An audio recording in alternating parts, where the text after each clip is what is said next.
Hi guys, this is Melissa Zad for Into Boxing, and I am delighted to be joined by the man of the hour, let's call it, Hamzah Sheeraz. How are you doing, Hamzah? I'm very well, how are you? I'm good, thank you. I'm really excited to see you headlining on Saturday night at the Copper Box Arena. How are you feeling about the first time headlining? Feeling great. I'm feeling great, like I was just saying to you. It's what dreams are made of. Ever since an 8-year-old kid, I've always dreamed of headlining, and listen, under Frank's wing and under Frank's guideline, here we are today. You know, you're 23 years old. It's such an achievement to do this at your age. But it's really interesting because although you're 23, you absolutely don't carry yourself in that way. You always come across so mature, so focused. What's your secret, I guess? Do you know what it is? I think that's where parenthood comes into it. So like keeping my feet. I've always been told to keep my feet on the ground, stay humble, no matter what success you have.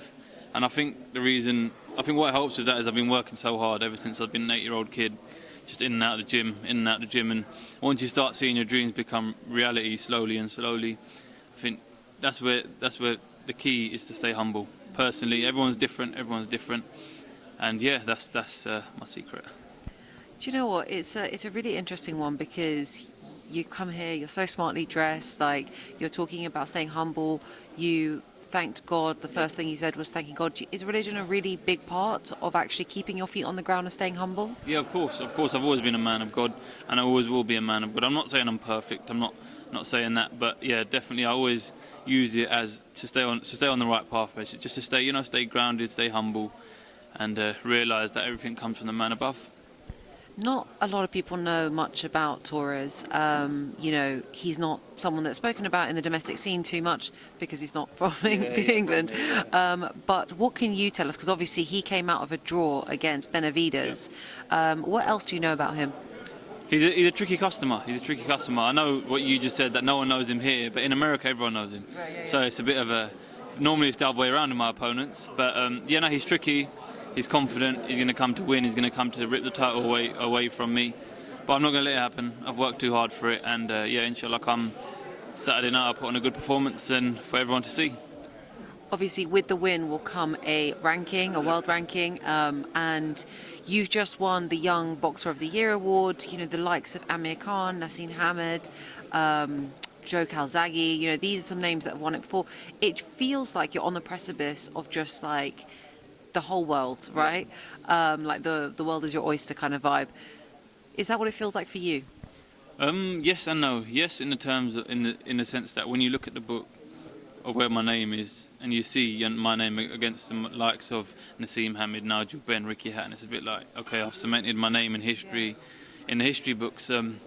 But at the same time, I need to win a world title. Because that's where it all happens, really. That's what boxing's about. That's what I feel like I've set out to do. One of my main goals is win it, stay there, become a big name within boxing. So, yeah and no. For you, you've just mentioned winning a world title. It kind of feels like at the moment this whole like unification, undisputed thing is trending. Is that really like the end goal for you, to become unified, to become undisputed at a weight division? I think the first step would be winning a world title, definitely, and then staying there. So that would be defending it, unifying it, whatever the case may be. But I think Saturday night I've got to get Torrez out the way for me to be able to do that. Yeah, absolutely. Kind of stepping away from your fight on Saturday night, which we are really looking forward to, and obviously best of luck with it. There's quite a lot happening on the boxing scene. I'd love to pick your brain about it. So we have Anthony Joshua versus Usyk, the rematch on August 20th. Yep. Predictions? I'm a massive fan of Joshua. I hope he does win as well. But if we're talking boxing here, I think Usyk's going to do what he done in the first fight, but he's going to do it 100 times better. I think he's going to be too slick, too sharp. But let's see. I'm supporting Joshua. Points or knockout? I'd say points for Usyk. But I just see it being a repeat of the first fight. Because the way he went about his business and in terms of executing a game plan was like levels above what I've seen before. So I feel he's going to do the same thing, but like I said, do it better. And Canelo, Triple G, the trilogy fight. Canelo coming off of his first defeat. Triple G obviously knowing that. How do you think that's going to play psychologically, and what do you think the outcome of that fight will be? Do you know what it is? As a fighter, sometimes I think, especially in Canelo's position, when you keep winning and knocking these fighters out, you become a bit, I wouldn't say complacent, because he's been doing what he's doing, he's been incredible doing it, but you could become a bit like one paced, one leveled, and I think this loss that he just had is just kind of like going to add more fuel to the fight, and he's going to be a different animal next fight, and I expect him to stop Triple G. A little bit when Lomachenko lost to Lopez, Exactly, and then fought Nakatani and came. Exactly. It just psychologically it wakes you up. It wakes you up psychologically, mentally as well, and you get back thinking at the end of the day, I'm not invincible. Do you know what I mean? There are people out there who can beat me if I'm not on my A game. So you have to just mentally and physically step up to the plate. So, final question from me: Saturday night, you're facing Torrez. What do you feel like the outcome of the fight is going to be? It's definitely going to be a win on my side, inshallah. I'm very confident of that.